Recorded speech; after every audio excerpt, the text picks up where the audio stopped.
It's the coast-to-coast Emirates NBA Cup doubleheader tonight. LeBron, Luka, Lakers hosting James Harden and the Clippers. It's the Battle of L.A. at 11 Eastern on NBC and Peacock. Reggie Miller, the Hall of Famer, joining us on the program. So LeBron's back, Luka's back. Are the Lakers back? Looking at their record, it seems that they're back. Yes, I think now J.J. Redick has his full complement of players. The question, I think, going forward is how is he going to navigate? You've got Luka averaging 34.5. You've got Austin Reeves, the second leading scorer, at around 28. I had to go back and look at this, and maybe you can answer this. When was the last time? It's never. When was the last time LeBron James was the fifth leading scorer on his team? He's averaging 14 points. So how does JJ navigate that, having an all-NBA player just a year ago, second team in LeBron, and now you incorporate him within the Lakers structures, who've gotten off to a great start, winners of 4 straight. But this could be a good thing, Reg. It's a great thing. It's a great problem to have. And we saw a little bit, I just recently watched the back-to-back series they had with Utah. And that second game in Utah, the last 2 minutes were a little kind of wild because they didn't know it was between Austin Reeves and Luka and LeBron. And all they kept running was high screen and roll with LeBron being the screener. Mm-hmm. At some point, when LeBron has his legs, he has his wind, and he's back in full shape, no back issues, you assume at some point LeBron's going to have the ball with some of these high screen and rolls. So once they figure out that dynamic of crunch time, they still won the game. Don't get me wrong. But they've got to figure out their closing moment and action between those 3 players. Okay, give me the hierarchy in the West. Best teams in the West right now. Who would be number 1? Aside from OKC. Okay, no question OKC. Yeah. Then Jokic in Denver. Okay. And then right after them is the Houston Rockets. I think Houston is playing off the charts right now at both ends of the floor. And I think they figured out, we were wondering, like, how would LeBron fit in with Luka and Austin Reeves? We were kind of wondering, an older Kevin Durant, how is he going to fit in with this young team? And it's been perfect. Him and Şengün, Morant Thompson. To me, I think come playoff times, I still have questions about that point guard situation. Yeah. But they figured it out so far, and they're winning ball games. So to me, those are the top 3 teams. Can the Thunder win 70 games? They could if they wanted to. I don't think that's a priority for them. Again, and they're doing this without J-Dub, by the way, guys. I know. Yeah. Just like last year, they did that hot start without Chet. Chet played the first game, got hurt, and missed, like 50 games after that or something. And they continue to win. So they're only going to get better once Jalen Williams gets back. Could they win 50 or 70 and maybe go for the Golden State Warriors record? Perhaps, but I don't think that's a priority. Being healthy, playing well, going into the playoffs is probably, and getting overall number 1 seed, because as we saw last year, you want a game 7 in your building, and having the overall best record allows you to do that. Are you on the Pistons bandwagon? I am. The Pistons are back. Okay, where do they rank in the East then? Who's the best team in the East? No question, it's Detroit. And what I love about them, defensively, they bring back that same identity from the Isaiah Thomas and Bill Laimbeer bad boys to the Chauncey Billups, Rip Hamilton, Tayshaun Prince. They have a defensive identity, but more importantly, they have a go-to guy in Cade Cunningham. I loved the Duncan Robinson pickup, a guy that is a catch-and-shoot type guy, but he's added to his game. He doesn't hurt you defensively. And Jalen Durham is an all-star, in my opinion, this year. He's made the biggest leap in terms of his development, controlling the paint and being able to score as well. To me, they are, no question, right now, the best team in the Eastern Conference. How did the Nets get this bad, Reggie? I think it all went to when they had KD, Kyrie, James Harden, and a lot of trades, bad trades, and it is what it is. It's just bad trades, bad management, bad scouting. But they're one of the most irrelevant teams in all of pro sports. Right? Yes. I mean, they're terrible. They got Michael Porter Jr., and that's it. But I will say this. There was a time if Kevin Durant's foot or feet are not on the line, they could have an NBA championship. Yeah, but that's such a long time ago. It is, but it's ebbs and flows with some of these organizations. I feel like I could have done a better job running the Nets. I do. I'm barely kidding. No, to me, bad management, bad scouting. It's just right now it's a bad organization. What do you make of the Kenyon Martin Draymond Green back and forth where, okay, let me see if I got this right. Set it up. Okay, Kenyon Martin, former number 1 overall pick, said Draymond isn't tough, he's calculated. Draymond responds by calling Kenyon Martin an underachiever for only making one All-Star team. Kenyon Martin responded by naming 200 power forwards better than Draymond Green. How did we get here? Right. Look, both of these guys from Michigan, right? And I posted a comment after I saw the response from Kenyon Martin about the 200 power forwards that were better than Draymond, saying, and I'm quoting Rodney King, can we all just get along, right? Because both of these guys, I played against Kmart in his era. Very tough dude, overall number 1 pick. Brought it every night. And I've covered Draymond Green throughout his whole illustrious career. And to me, it's popcorn worthy. Don't get me wrong. It's fun to watch the back and forth. But I just wish these two, either Kmart needs to go on Draymond's podcast or Draymond needs to go on Kenyon's podcast. They need to air this out because it's getting a little ridiculous now.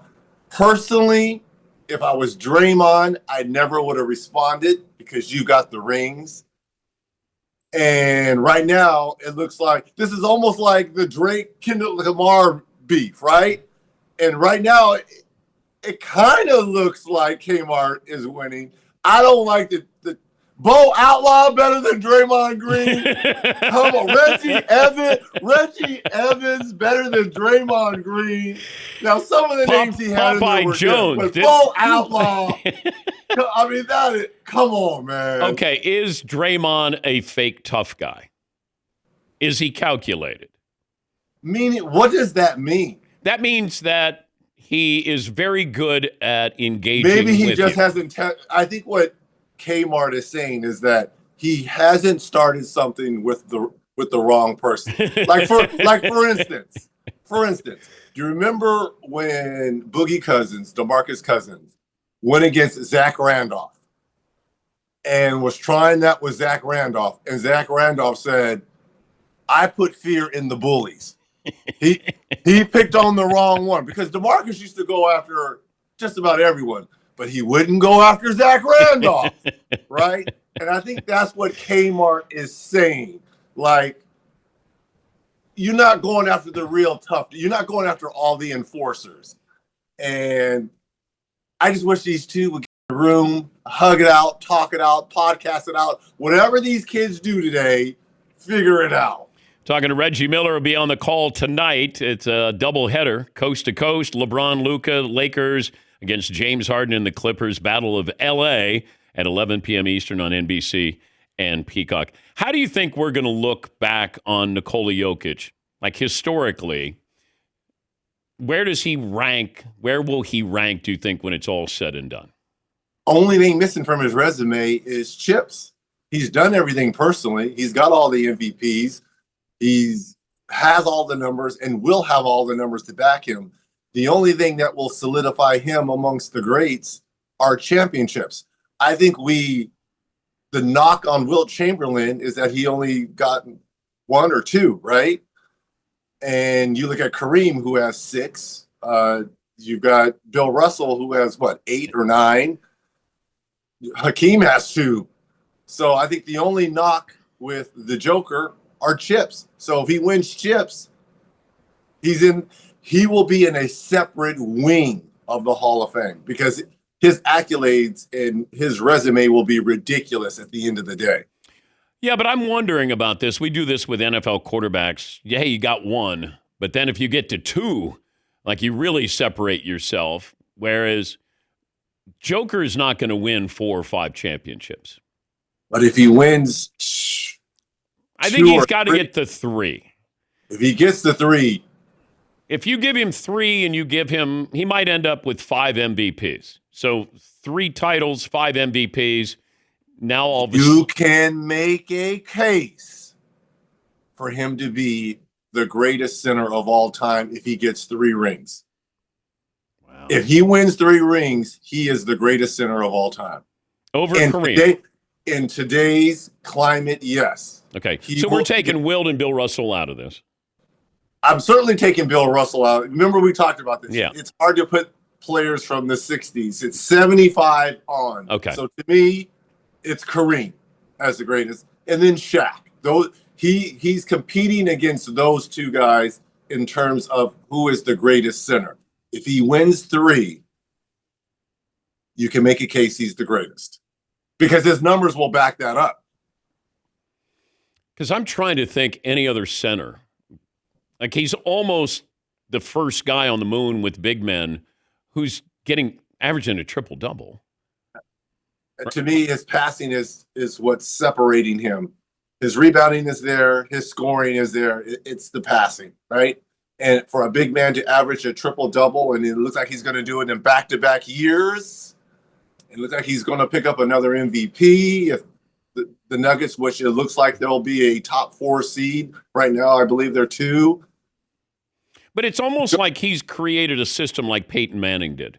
Peyton Manning redefined the quarterback play by going to the line of scrimmage, and he created his own system. Mm-hmm. Joker's created his own system, his own ecosystem there, that you got a point center who also shoots great from 3, rebounds, steals, all of those different things. Well, we talked about the Nets, bad management, not surrounding and incorporating great. The Nuggets have gotten it right. They revamped their whole team. They got rid of Michael Porter Jr., who we mentioned, going to the Nets. And now you've got players around him that complement the 2 best players, Jamal Murray and Jokic. And, bringing back Bruce Brown, fantastic. I just think the only thing missing from the big fella is chips. But here's the problem. In a loaded Western Conference, the team that's ahead of you, they have figured out how to win just like you did a couple years ago.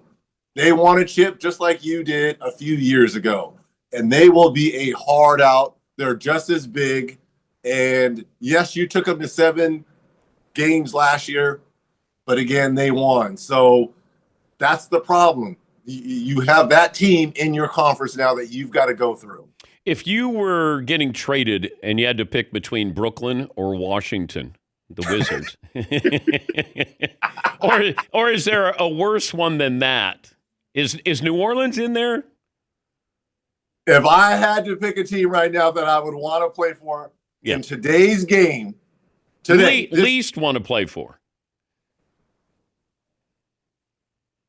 I would probably say, Brooklyn, you're in New York, so that's kind of cool. Washington, I would throw Washington, New Orleans in there. Those are 2 of my favorite, but if I had to. Sacramento, Utah? Sacramento, at least you're in California. Utah? Yeah, that would be very tough. That would be very difficult. I could go skiing. Look, I could do good, Sundance. Can you ski? No, I can't. Sorry. I said I could go. Maybe the family would go, but hey, the Ja Morant, Klay Thompson thing. Another. How can you call Klay Thompson a bum if you're in street clothes and you are bordering on being a bust? Thank you. Here's my thing. Why are they going after Draymond Green 4 rings? Klay Thompson how are you going to talk about guys and they've been to the top of the mountaintop and you're in street clothes? I love John Morant, but get back. Before you start talking, get healthy and get on the court, please. Please, that's all we're asking. You can't be talking in civvies, all right? You just can't. But to call Klay Thompson a bum, why? He got 4. Dude scored 61 points and 8 dribbles. He's one of the 5 greatest shooters of all time. Come on. It's getting ridiculous. Man. It is getting ridiculous. You got to get these kids a history lesson here too. Like, what's going on here? I don't understand it. And again, Klay, he shouldn't respond. He should be looking down. Like, please. How are the Mavericks looking? I guess it ain't all Nico's fault, right? But again, they've been riddled with injury. I cannot really judge the Mavericks until AD and Kyrie is back. And then I can get a full assessment of them. So I can't dog Cooper and the rest of these guys out until I get those 2 guys back. Could Con Knipple be the best rookie this year? He's winning Rookie of the Year. He's averaging 19 a game. He's winning Rookie of the Year. So? And dare I say this? Uh-oh. Dare I say this? Uh-oh. Is Stephen Curry going to be a little nervous? Whoa. In about 15 years. All with the 3-point totals? Yes. Just go back and look at Steph's first 2 or 3 years in terms of 3-pointers made. Okay. And what Con has done this year. Just look at their first years. I'm just saying, if he stays. But here's the problem. You got to stay healthy. Longevity. 17 years, 18 years for Stephen Curry. Can Con Knipple do that over a long period of time? I want to see it. And Con's doing it in Charlotte. I know. Charlotte. Oh, yeah, that might be a place too. You don't want to go to Charlotte? That might be a place too. Yeah, Paulie. Steph Curry's first 3 years in the NBA with the ankle injury, he averaged 2.1 threes made per game. Con Knipple, our guy, he's averaging 3.7 threes made per game. In year 1. Yeah, he's pretty good. Good. Yeah, he can get to the rim too. So shooter shoot. Yeah. Shooter shoot. Yep. Shooters make. You know all about that. I do. You know all about that. Shooters make. That's the difference. Have fun tonight. Happy Thanksgiving to the family, and thanks again. Thank you. All right, Happy Turkey Day to you and my lovely Danettes. Gobble, gobble, gobble. That is Reggie Miller. He'll be on the call tonight. It's LeBron, Luka, Lakers hosting James Harden, and the Clippers. It's the Battle of L.A. at 11 Eastern on NBC and Peacock.